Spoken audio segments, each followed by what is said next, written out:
Hello, elementary art teachers. If you are new to this career, I've got a helpful tip for you when organizing your subtub. One thing that I do is I keep a folder right on top of my subtub. Inside of this folder is the schedule for the day. I like for them to see what students might be coming in. I have days set up because I do see all of the students in the school, and I do have a rotation. It might be 6-day rotation, a 7-day rotation, even just a 5-day. It just depends on your school.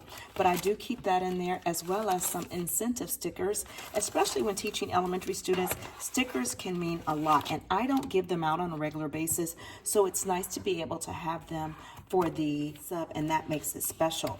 Inside of this folder, I also keep just some overview information about my duties, my lunch break, my routine about the day, and when my conference time is going to be for them as well.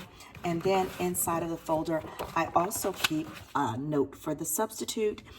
That helps a lot when it comes to being able to let me know what happened during the day.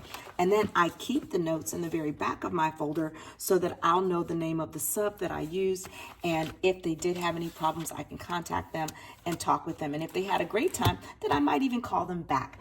So inside of my sub tub, I do label it, letting them know that to complete the assignment for the month, or just do free draw. And they do have that choice, because sometimes they may not want to do what I have assigned, and I always say the teacher is in charge. Some of the things that I do are like, what is it? So they can finish the drawing, and they do have difficulty levels there.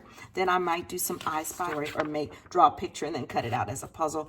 And then I love roll and draw. And so for each grade level, I'm able to find activities in all of these areas.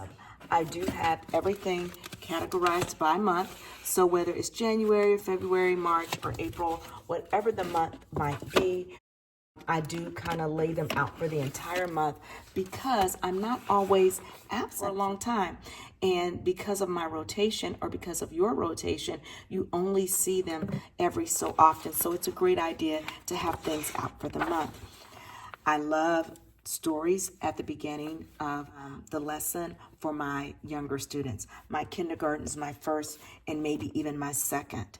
And so I let them read the book first, and then I will have an assignment that talks about drawing. So it's just taking a sheet of paper and drawing about that book.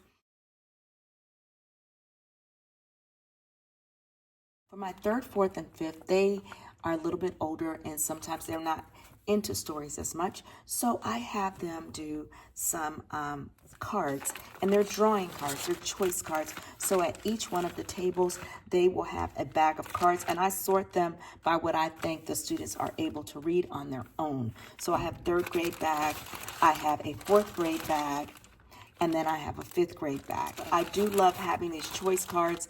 They go on the table, and the kids can choose from whatever cards that they have. I talk to the students before I'm ever absent, and I let them know that it's very important that when they're doing some type of free draw activity, that they fill up the page with color, details, and things like that.